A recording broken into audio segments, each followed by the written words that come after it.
Where is it? Holy shit.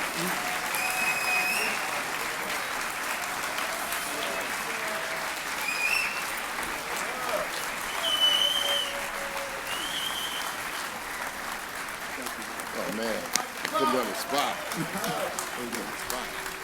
Like, what you in? Wow. Brian put me on the spot. I didn't know it was so packed in here. We was backstage, and of course, when you're looking at a screen and the full acoustics don't come through, and you're like, oh, it looks like everybody's just rehearsing. And then I come out here, it's like, wow, everybody leaves Disneyland and comes across the street. Hey, what's up, bro? Brian is a fine example of why this is not an individual thing. I usually don't accept individual accolades, trophies. I don't really accept anybody that says it's about me. I think my whole career, it's been because of a we, not a me. We just turned the M upside down, all right? And I think that is also the collective strength and the beginnings of this industry. Yes, we can look at NAMM being, and I was told it was over, I've been coming intermittently into NAMM maybe the past 25 to 30 to 40 years and thought I was big doo-doo. And then somebody told me, nah, I've been around 120 years, dog. And then I always thought I was a visitor too, because I come from a technical background of musicians and DJs and turntablists and equipment people, and I can't play the state lottery. However, my respect, big up to Keith Shockley in the house, Hank Shockley, I come from that DJ background where I tell this story plenty of times. We started out as being scientists and archivists of musicians, music, DJs, radio jocks, turntablists, inventors. Hank has the ears of God. After we finished putting everything together with the scratching of a DJ Johnny Juice, on the left side, or a Terminator X, and myself, Keith, and Eric Vietnam Sadler. Later on, Gary G. Wiz putting together the alchemy of a whole bunch of sight sounds or whatever. The important fact is that we had to know where these sounds come from. We just didn't just throw them and say we don't know nothing. Just to be able to see Breakbeat Lou later on today and made it come full circle, that we knew that a DJ could be a band like Run DMC said. But you have to have the knowledge of the records. And we knew people like Bam, he was the master of records, and we have people like seriously a pioneering mentor, DXT. Give it up for Graham Mixer, DXT. We played, and listen, we proudly played these records. And we proudly played records that just wasn't known as, like, later on, you got a hip hop record. There was no such thing as a record, hip hop record. This is a record. It's a good record versus a record that might not be as good, because you learn later on that art is subjective, okay? And everybody has art in them. The process of getting art outside of yourself is a whole nother thing. And nobody taught me that more than Brian Hardgroove, who later on became the component along when the Public Enemy performances around the world, 116 countries, would say, the stuff that you guys put together in the studio, we could figure out what it actually is made of. Because really, if a guy like Hank makes the mix of all the mess, and he's the guy that makes the band go to the record, then you got something that somebody could say, oh, that's the shit right there, they're performing, wow. So it's about the knowledge of what you're doing, and all due respect to every single musician and vocalist out there, y'all. I would be pissed off if I was a musician, a technologist, to just have people just jump and use something and never give a fuck about you. And this is where I come in. I come in to understand when I see a Lord Vanessa or a DJ Jazzy Jeff, who I first happened to see in 1986, him and a young guy named Willard Smith. And y'all, y'all might know him as a TV guy, but we knew him as this motherfucker that rhymes all goddamn day. With a dude that's DJing all goddamn day. I'm like, this is hip hop's second golden age generation. They can't stop doing it. But the beginning of the knowledge and the respect for musicians. It's like, you can't, in this day, I think it's disrespectful to make light of scholarship. Because people just think they could just be what they want to be by looking in the screen and thinking just because they're a screenager, they a scholar too. Right? And give me 5 minutes on this. I got 5 libraries, but I'm not a scholar. I read what I like. Scholars read every goddamn thing. The good, bad, and the ugly, and then have a conversation about it. That's the same thing with technologists and DJs and musicians. They could play any goddamn thing, but they process it to a point where you can dig it, pick it up, and it's palatable to your taste. They can do anything, and they spend time at it. So they do the good, bad, and the ugly so they could possibly come up with something that could be a universal language. And that's the gift of music. And that's what I think is the core that holds the world together for our similarities and knocks the bullshit differences to the side. All right? So we as DJs and people in hip hop, we honor y'all. We honor music. We honor people that spend the time to figure out the notes or figure out, like Miles Davis says, ain't no fucking bad note because you don't know if it's a bad note until the next note. Well, I was a little Howlin' Wolf on that one. That was more Howlin' Wolf than Miles. But it paid for us to know that we don't make light of a Skunk Baxter, even though he might not know shit about us, but we know who he is. We don't make light of people in Roberta Flack's band, or we got the great Will Calhoun and Muzz from Living Color and people like that. We never made light of any musician ever.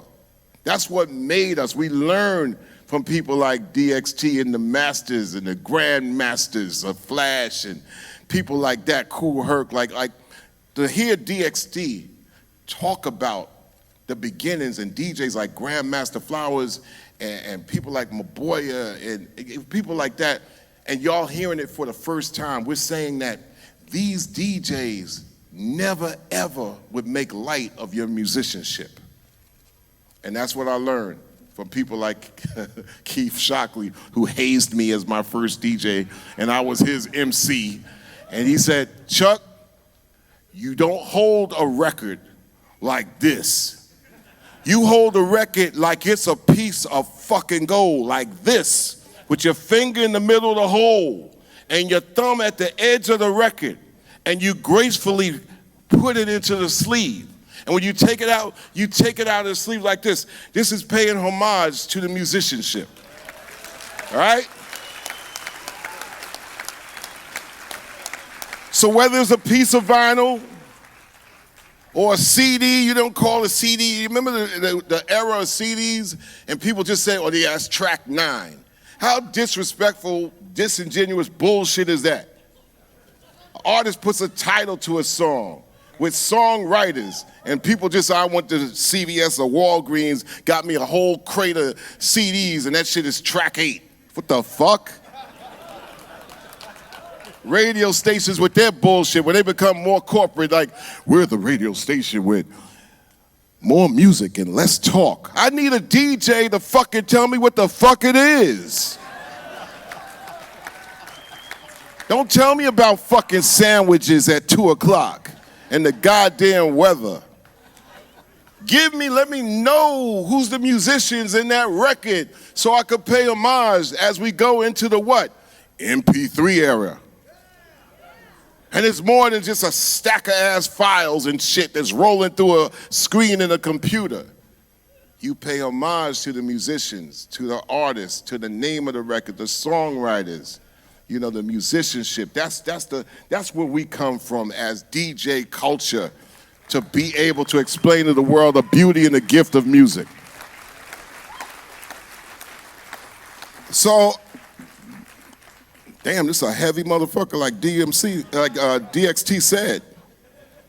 But it would be honored with grace to understand this is actually in praise of y'all. This ain't no me thing. It ain't never a me thing.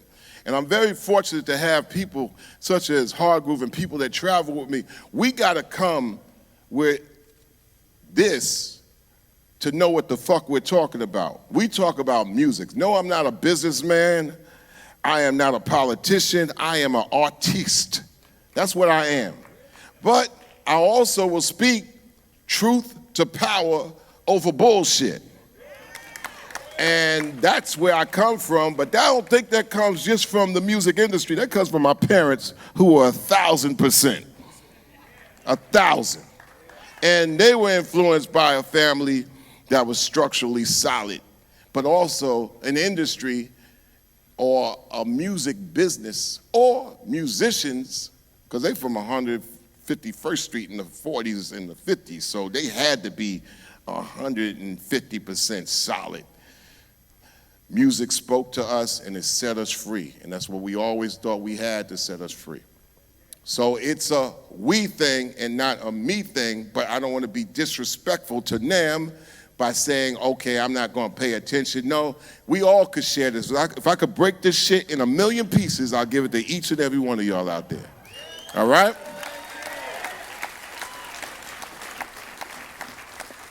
So in closing, I want you to really seriously know that, okay, there's equipment, and it's time to learn the equipment, and retailers, and they have a fantastic time, and that's a beautiful thing. And I think I'll talk about it tomorrow with Brian, at least where we're going right now. Artificial intelligence is not getting dumber, especially in the era of dumbassification. You as an artist and a musician have to figure out a way how to dance with this motherfucker. It won't get dumber. And you look around and society looks like it's falling the fuck off into stupidity, and artificial intelligence is coming like a locomotive on nuclear steroids in outer space. I know, I've been a graphic illustrator since 1960, when I was born. I know I've been dipping and dabbing into music, and I've heard all the talk about, well, how music is this and musicians are that, and we are being invaded. I mean, have y'all seen the speed of ChatGPT and everything else? And it ain't whack. That's the problem, it ain't whack. It's putting together some shit that makes you go like, damn. But the great Prince, my good friend, Prince Rogers Nelson, said, try your best to be on top of the technology, because if you don't, it'll be on top of your ass. That's just real talk. And one thing I know about people like, you see that DJ down there, Johnny Juice? He's always, you know, Keith Shockley, Hank Shockley, look, Gary G, they always was on top of technology. I was the dumb motherfucker. But I was able to like string together and be the voice of their efforts, and I was proud to do so and still proud to do so for this day. So, in closing, right, for the second time, of course, but I wanted to get that point about artificial intelligence, because y'all know it's right in your fucking pocket. And one thing we know, you might not like it, but everybody got the motherfucking gadget in their pocket attached to their hip. You want to get a real emotion? Let me take your phone and smash it against the wall, or smash it with one of this. I wouldn't get out this fucking room. So that's real. How do we dance with it as musicians and artists and creators and technologists and DJs and bass players and guitarists and people that say, well, damn, I ain't got to write the speech. All I got to do is pour it in the GPT blender. How do we deal with that? What's the next 2 generations or 3 generations looking like? Since they're only 3 to 5 years apart, every 5 years is a generation, whether you believe it or not. So that's the challenge. But, you know, it's hard to challenge that shit drunk. So fucked up. Because AI ain't getting fucked up. AI ain't on fentanyl or cocaine. AI is a motherfucker, yo. So thank you. I think I'm gonna do a short little half a verse. But you know what? This is my honoring of all the greats that's coming into this conference this year, because this is a turning point, y'all. 2023 is a turning point. We're 2 years past the pandemic, and what is 2024 looking like when you got a 81-year-old dude with a 78-year-old dude saying he won his title, his presidency back? So we don't know. Let the music stay free. Peace.